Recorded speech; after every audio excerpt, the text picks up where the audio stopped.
The psalmist said, I have made up my mind to obey your laws forever, no matter what. Psalms 119, verse 112.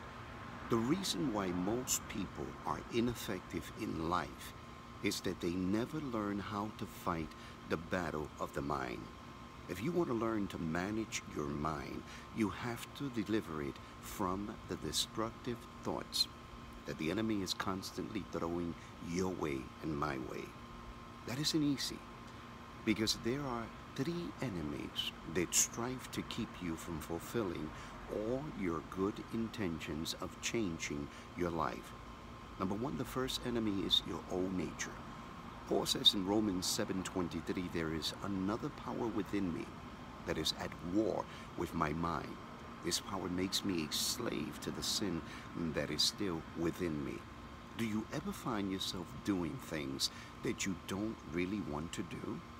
That's the battle in your brain between your own sinful nature and your good intentions.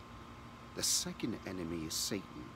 Satan cannot force you to do anything, but he can make subtle suggestions, and those suggestions are extremely powerful. He is constantly planting negative thoughts in your mind, in my mind, in the life of the saints. He'll use other people, or he'll use the television, or he'll just throw a thought in your mind. The third enemy is the world's value system. Not many things in our society encourage self-discipline. Think about that for a moment. In fact, nearly every advertisement says you deserve a break today. Have it your way. We do it all for you. Now, when you look at the Bible and you look at 1 John chapter 2, verse 16, the Bible says, for everything in the world, the lust of the flesh, the lust of the eyes, and the pride of life comes not from the Father, but from the world. With enemies like that, no wonder we struggle with discouragement and despair and failure on a regular basis. So how do you fight the battle, my dear friend? Look at what 2 Corinthians chapter 10, verse 3 to 5 tells us. The Bible says, though we live in the world, we do not wage war as the world does. The weapons we fight with are not the weapons of the world. On the contrary, they have divine power to demolish strongholds, to demolish arguments and every pretension that sets itself up against the knowledge of God.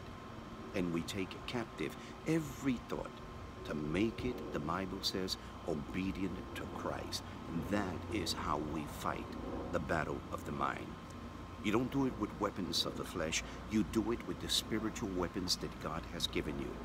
You have a choice. Your mind has to listen to you. Your mind cannot do what it wants.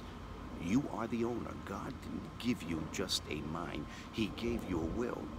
The best time to win the battle with temptation is before it begins, before it intensifies in your life. The psalmist said, I have made up my mind to obey your laws forever, no matter what. Psalms 119, verse 112. He made a decision. Your mind doesn't have control over your body, over your actions, over your will. God has given you a will. And the moment that you became a believer, He liberated that will. So my dear friend, God bless. Take care. Pastor Angel saying we'll meet again tomorrow. And remember, you are not subject to your mind. Your mind is subject to you. And the battle has been won on Calvary.